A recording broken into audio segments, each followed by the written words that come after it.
2025 भर्तियों का वर्ष आज ही सुनिश्चित करें अपना सिलेक्शन और डाउनलोड करें तैयारी कर लो ऐप। देखिए, एसआई भर्ती मामले को अगर आप गहनता से अध्ययन करेंगे तो माननीय न्यायालय ने एसआई भर्ती को रद्द नहीं किया है। अपने ऑब्जर्वेशन के साथ सरकार को भेजा है कि इसकी जांच कर हमारा जो आरपीएससी है उसको भेजा जाए। पर उन्होंने जो ऑब्जर्वेशन किया वो बहुत ही महत्वपूर्ण है। कांग्रेस के कार्यकाल में इस राजस्थान लोक सेवा आयोग में जितने भी सदस्य और अध्यक्ष मुकर किए उनके ऊपर प्रश्न चिन्ह लगाए हैं और उसकी जांच का आदेश दिया है। और मुख्य आधार जो माननीय उच्च न्यायालय ने बनाया है कि जब खुद आरपीएससी के मेंबर, राजस्थान लोक सेवा आयोग के मेंबर इसमें लिप्त है तो उसमें संदिग्ध उन्होंने माना है। और ये भी कहा है ऐसी स्थिति में इसकी गहनता से जांच होनी चाहिए। हमारा जो आरपीएससी है उस पर पूरी जांच होकर के उसका पुनर्गठन भी होना चाहिए।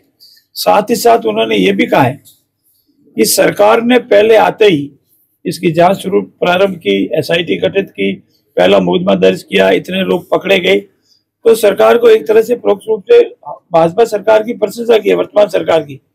लेकिन कांग्रेस सरकार के कार्यकाल के दौरान ये जो भर्ती हुई है उनके द्वारा कोई एक्शन नहीं लेना, इस पर कोई कमेंट्स नहीं करना, इस भर्ती को निरस्त नहीं करना, उसको उन्होंने उस दृष्टि से देखा है। हमारे पास जजमेंट की प्रति अब आई है, हमारा विधि विभाग इसका परीक्षण कर रहा है।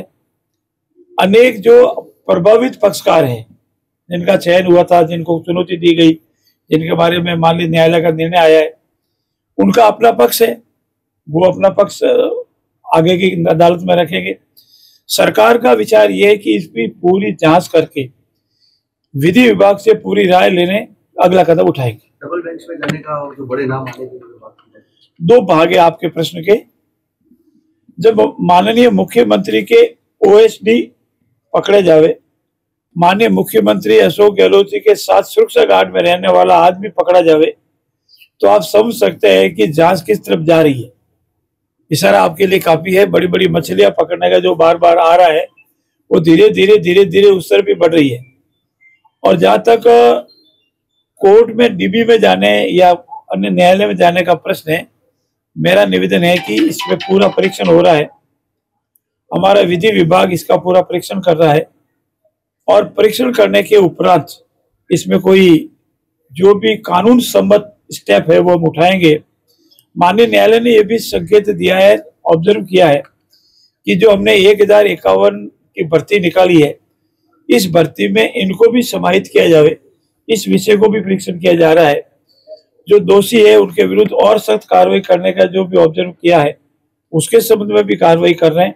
हम आपको विश्वास दिलाते हैं जितनी भी कांग्रेस कार्यकाल के दौरान भर्तियां हुई और जिनकी लिप्तता पाई जा रही है, चाहे डमी कैंडिडेट हो, फर्जी कैंडिडेट हो, medical health and Vikas certificate फर्जी हो, डिग्रियां फर्जी हो, उन सब की जांच की जाएगी।